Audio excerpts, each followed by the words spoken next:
جو لوگ سود کھاتے ہیں، سود کا مطلب کیا ہے معلوم؟ وڈی۔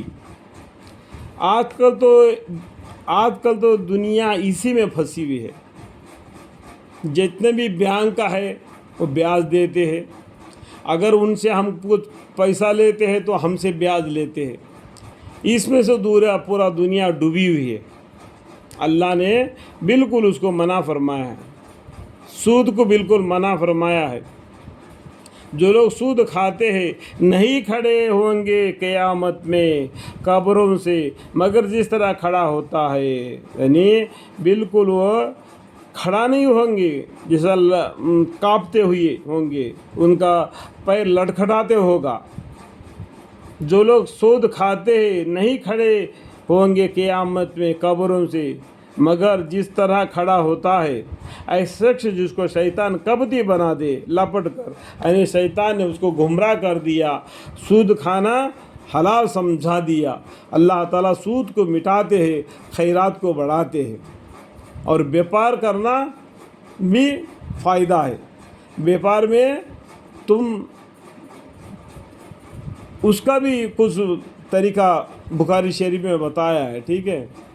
ردی مال کو چھپانا، اوپر اچھی مال کو رکھنا، اس طریقے سے بیچنا وہ بھی گناہ ہے۔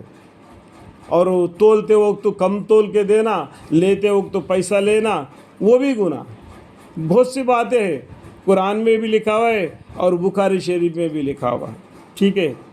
یا کیا بولتے ہیں اللہ تعالیٰ؟ شیطان جس کو شیطان کھبتی بنا دے لپٹ کر، یعنی حیران و مدہوش۔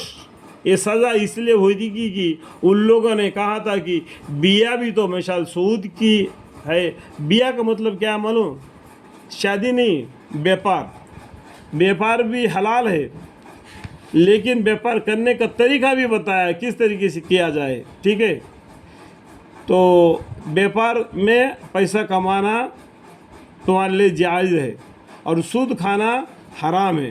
حالانکہ اللہ تعالیٰ نے بیاہ کو حلال فرمایا اور سود کو حرام کر دیا۔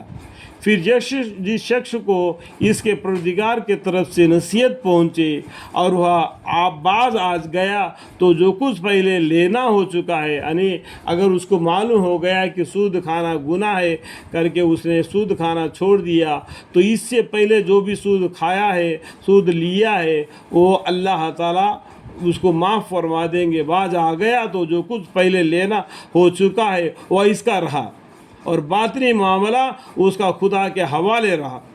باطنی معاملہ اللہ کے حوالے۔ اللہ معاف کرنے والے غفور الرحیم ہے۔ اللہ کے سامنے توبہ استغفار بھی تو کرنا ہے نا۔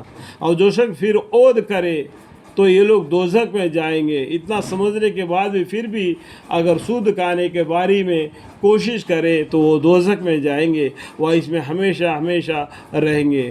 اللہ تعالیٰ سود کو حرام فرما دیا، بیاہ کو حلال کر دیا۔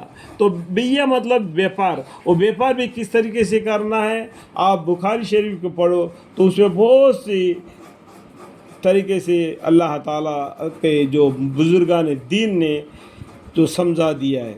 الذین یأکلون الربا لا یقومون الا کما یقوم الذی یتخبطہ الشیطان من المس ذلک بانہم قالوا انما البیع مثل الربا وحل اللہ البیع وحرم الربا فمن جاءہ موعظۃ من ربہ فانتہى فلہ ما سلف وامرہ الی اللہ ومن عاد فاولئک اصحاب النار ہم فیہا خالدون۔